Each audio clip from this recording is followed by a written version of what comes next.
There's no real justification to use the song, I just felt like it because it's been a couple of weeks.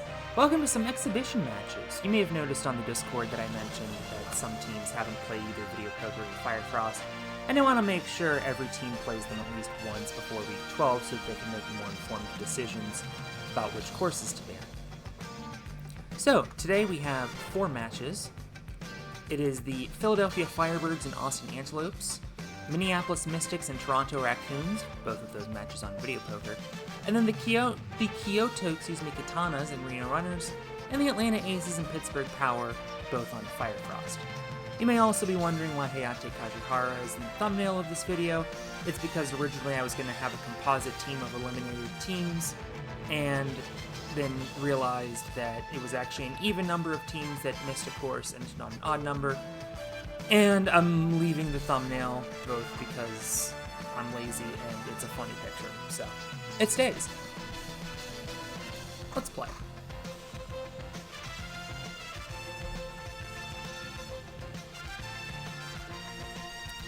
I'm not used to doing all of this. You may be wondering also why I'm using the vanilla version other than the advanced copy. Number one, because I want to test something, and number two, because I was rewriting some stuff for Sharp Tank and completely broke Videopoker for some reason. I don't want to know. Also, I think the music is still going. I don't care. Xavier Dantzler with a clear to get this party started. Pretty fast one as well. Kitty Bone's gonna fail though. Tom Alberti clears in dominating fashion. Austin running away with this. Speaking of which, Austin Gray, not a great run there. A fail of Spider Stairs by Brooks Bieber. Evan LaValle gonna also fail Twin Diamond. Nora Brown John clears, and Yoshinori Isa clears. Well done. So mitigating the damage for Philadelphia, although they find themselves down 50-25. This is a very shocking outcome. Xavier Dantzler going to go 2 for 2. All right, we're getting a lot of success here on the second stage. You may recall I bumped the time limit up for this stage. Although it seems like the competitors didn't even really need it, especially Caden Lebsack, who would have destroyed the fastest clear time had it not been for a fail of Mushroom Trip. Loic Fortier clears, and Philadelphia narrowing the gap to 81-65. So here is the aforementioned Loic Fortier. Failing cliffhanger primary, such a tough obstacle. Tom Alberti will put this one on ice. Austin will get 100 out of this. Philadelphia stuck at 77. Rough showing for the Firebirds, who are usually a much better team than this. Caden Lebsack going to clear as well.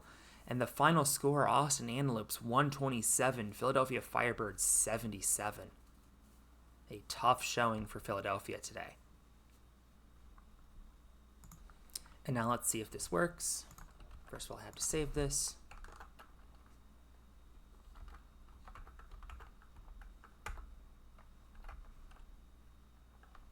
Oh, yeah, that's what I mean.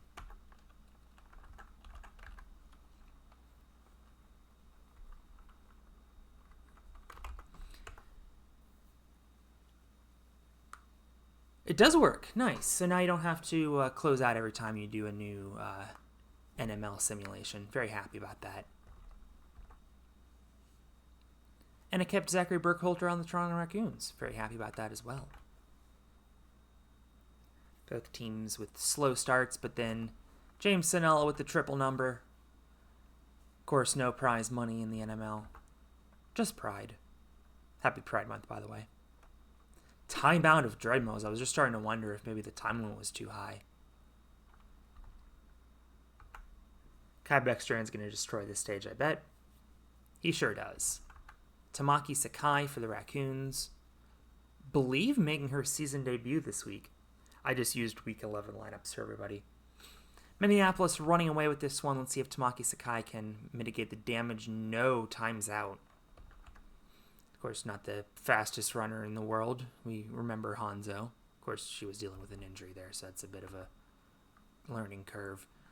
James Sinella with the clear. Zachary Burkholder getting the Toronto Racoons on the board in the clear department. And Hollis Lansford going to follow that with a clear of his own. Tyler Smith. Failing mushroom trip. He also would have had a tremendous time. Same as Caden. And a fail double cherry pass by Cody Benaway. Once again, the team behind mitigating the damage in stage 2. Racoons pulling within 17.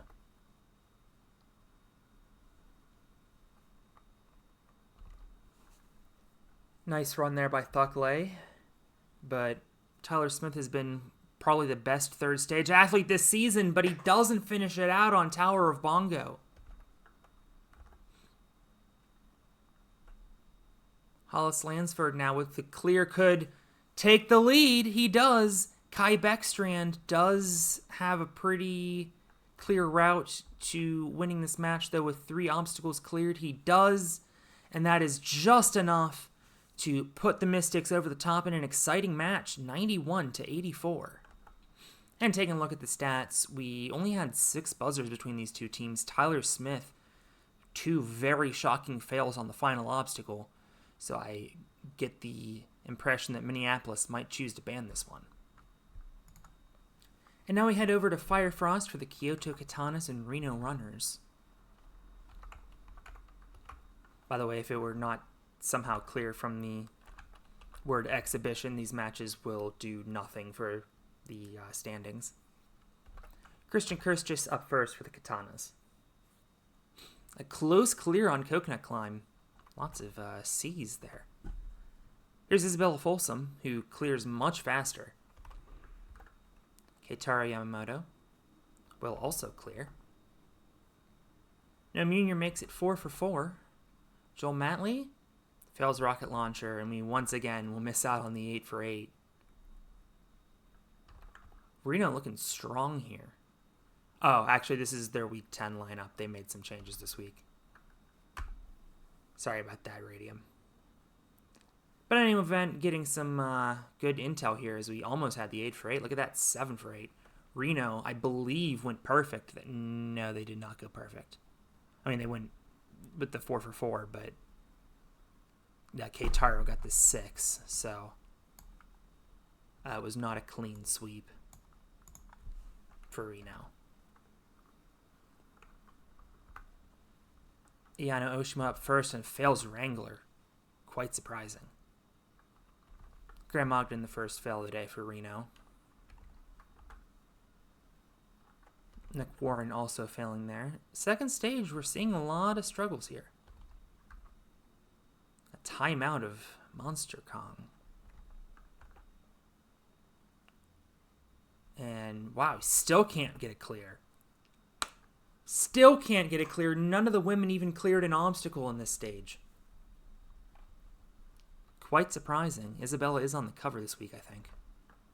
Finally, she deserved it for a month. Reno in the lead with a run in hand. Leaving the door open, though. Here's Yoshiyuki Yamamoto. Not able to get it done. Noah Munier's run is moot. And he's just going to miss out on clearing as the Reno runners take this one 79-66. And we take a look at the clear standings there. Quite surprising outcomes, I must say. And the final match will be the Atlanta Aces and the Pittsburgh Power. Also on Firefrost. Oh, Hayate Kajihara is in this video.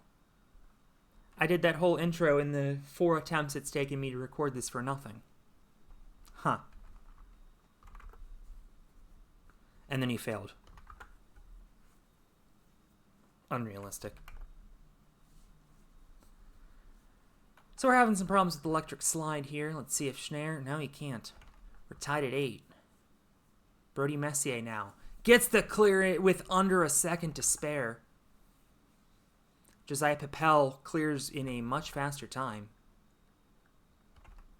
Jeff Britton not going to be able to get the clear there, nor is Ethan Gardalski, and we are tied at 29 heading into the second stage. So who would have thought this would be the match of the day? Ace is on upset alert here, although that does not help matters, failing immediately on Wrangler. Yusuke clearing for Atlanta. Yusuke, of course, a former member of the Pittsburgh Power, went through Alaska to Atlanta. And Hayate Kajihara just going to eat the cover curse there. Now we're seeing what we expected out of this match.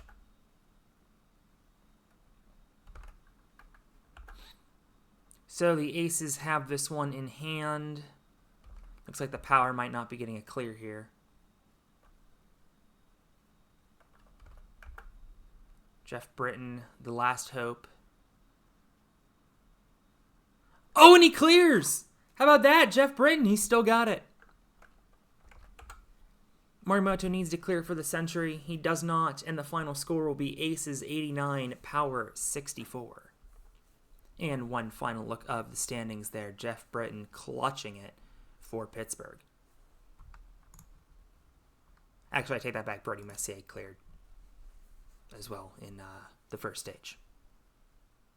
And those are your exhibition matches. Hope that helps your decision making.